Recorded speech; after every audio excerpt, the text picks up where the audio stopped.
Assalamualaikum warahmatullahi wabarakatuh.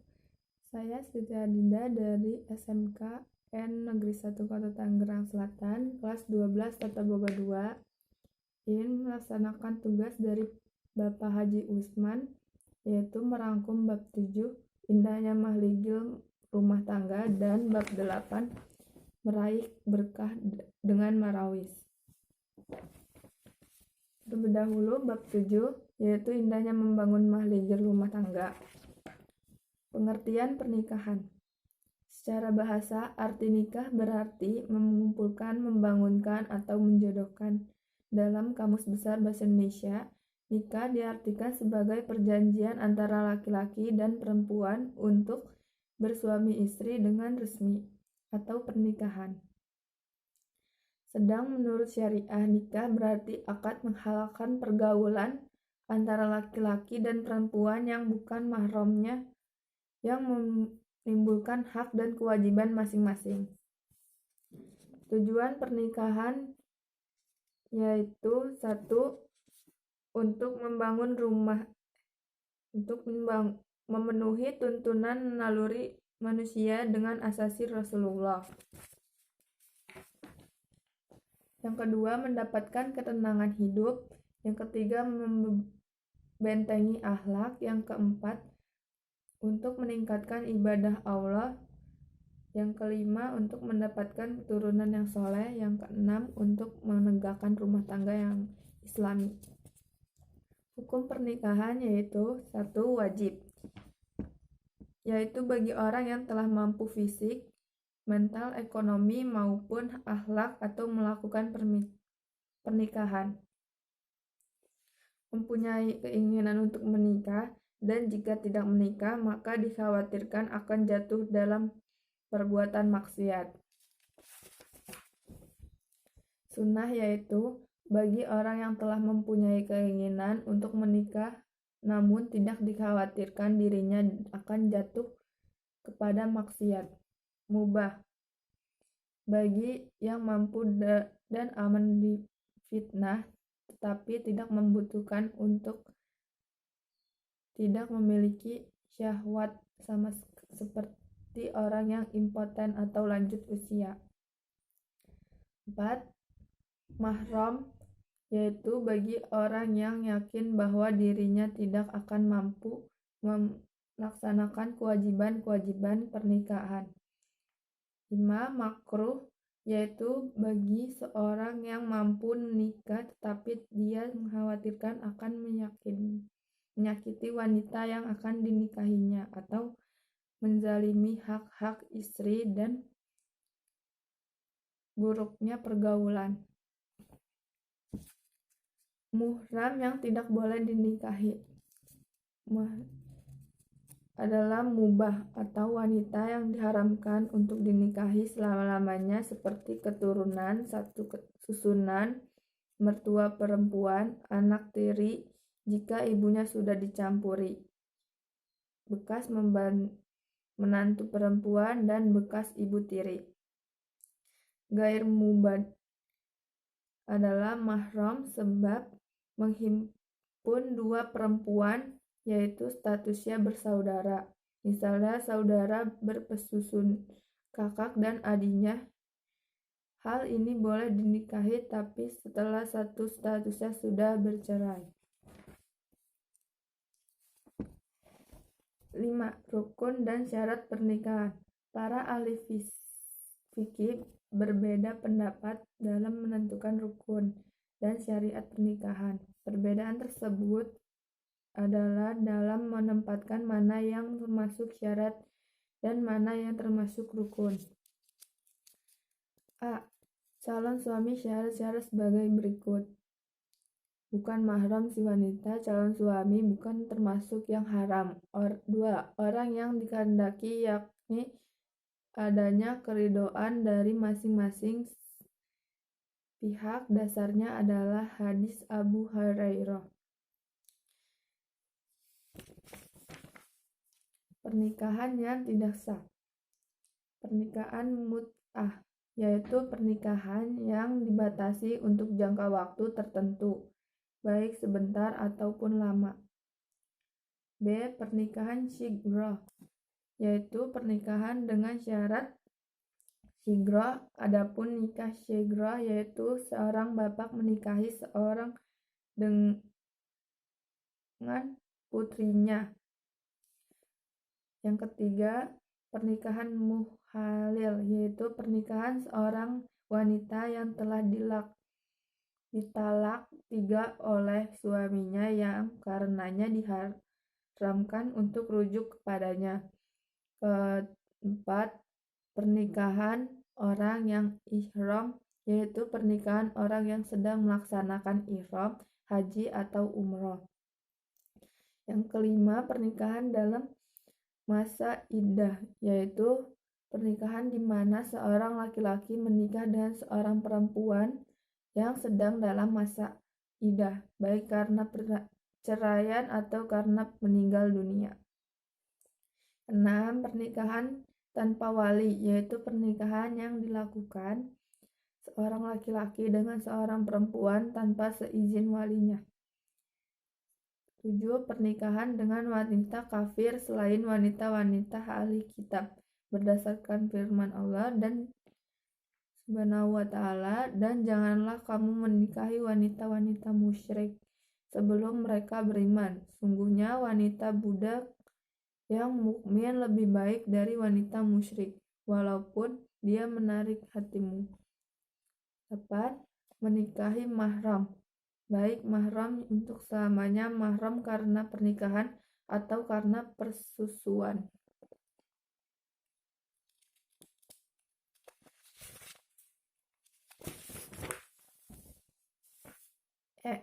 Hak dan kewajiban suami istri. Dengan berlangsungnya akad pernikahan akan memberi konsekuensi adanya hak dan kewajiban suami istri yang mencakup 3 hal, yaitu 1. Kewajiban bersama suami istri, yaitu hikmah pernikahan. Nikah disyariatkan Allah Subhanahu wa ta'ala melalui Al-Quran dan sunnah Rasulnya. Seperti dalam uraian di atas mengandung hikmah yang sangat besar. Keberlangsungan hidup manusia diantaranya sebagai berikut. 1. Terciptanya hubungan antara laki-laki dan perempuan yang bukan mahram dalam ikatan suci yang halal dan diridhoi Allah. 2. Mendapatkan keturunan yang sah dari hasil pernikahan. 3. Terpeliharanya kehormatan suami istri dan dari perbuatan zina. 4. Terjalinnya kerja sama antara suami dan istri dalam mendidik anak dan menjaga kehidupannya. 5. Terjalinnya silaturahmi antar keluarga besar pihak suami dan Sekarang lanjut ke bab 8, yaitu meraih berkah dengan marawis. Ajaran Islam tidak hanya mengatur masalah-masalah ibadah kepada Allah Subhanahu wa ta'ala.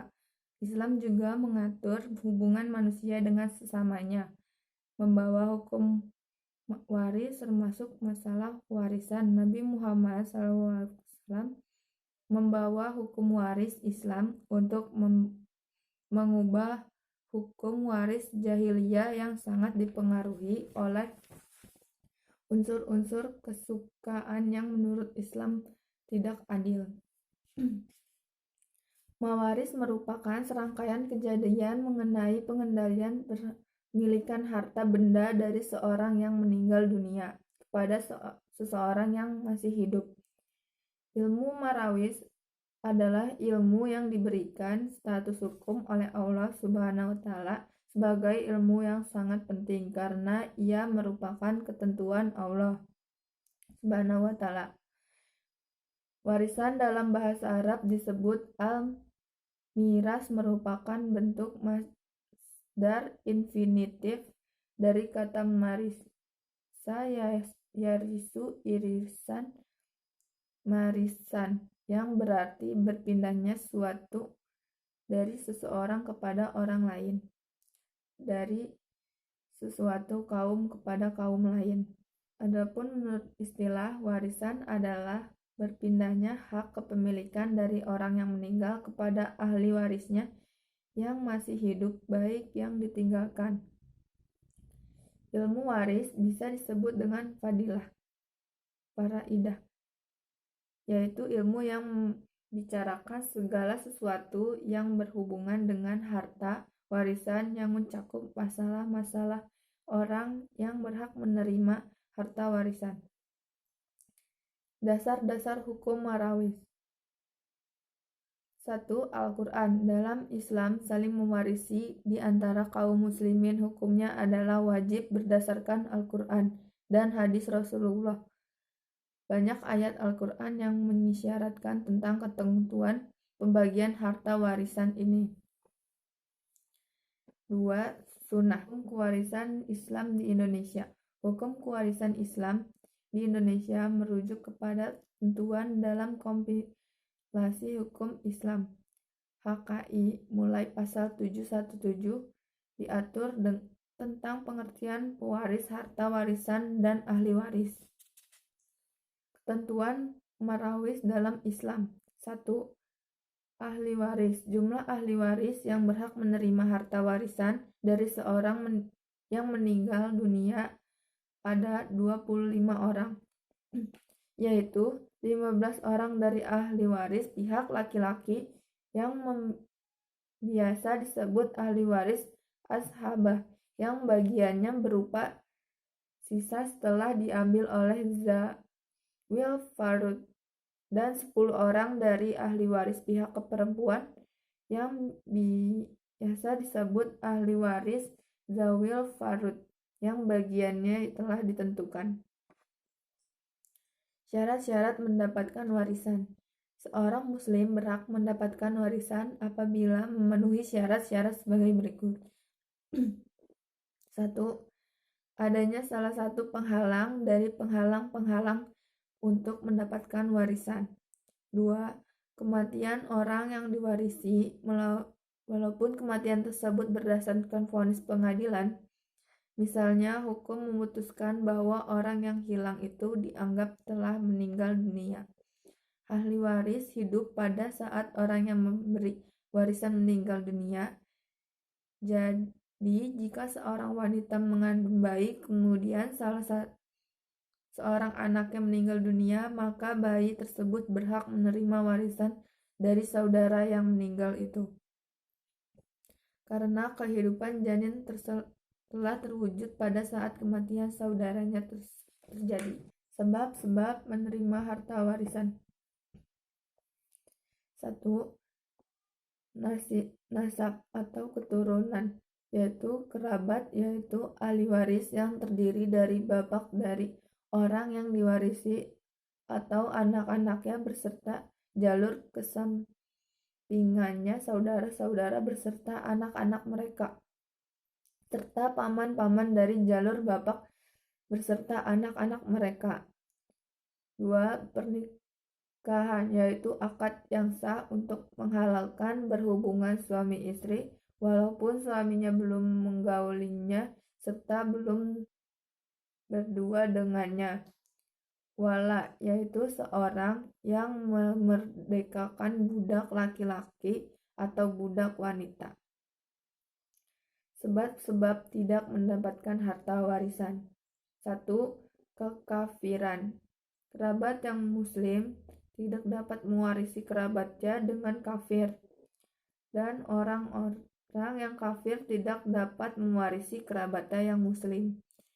2. Pembunuhan. Jika pembunuhan dilakukan dengan sengaja, maka pembunuhan tersebut tidak bisa mewarisi yang dibunuhnya. 3. Perbudakan. Seseorang budak tidak dapat mewarisi atau diwarisi, baik budak secara utuh ataupun sebagainya. 4. Perzinaan. Seorang anak yang terlahir dari hasil perzinaan tidak dapat diwarisi dan mewarisi bapaknya. Ketentuan pembagian harta warisan. 1. Ahli waris zawil faud.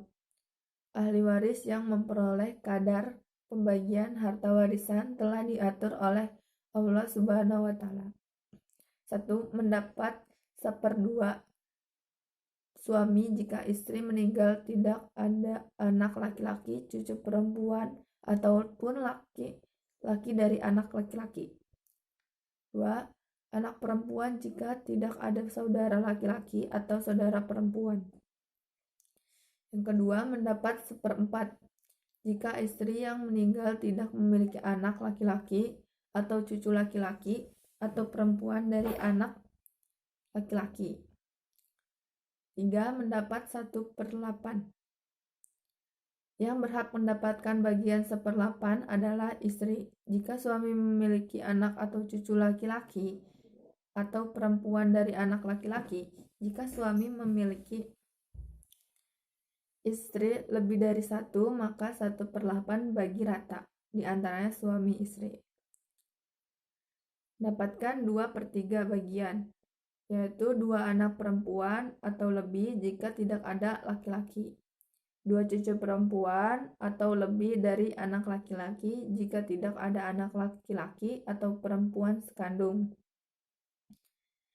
5. Mendapatkan 1/3 bagian, yaitu jika meninggal dunia tidak memiliki anak, cucu perempuan atau laki-laki dari anak laki-laki, tidak memiliki 2 saudara atau lebih baik laki-laki atau perempuan. 6.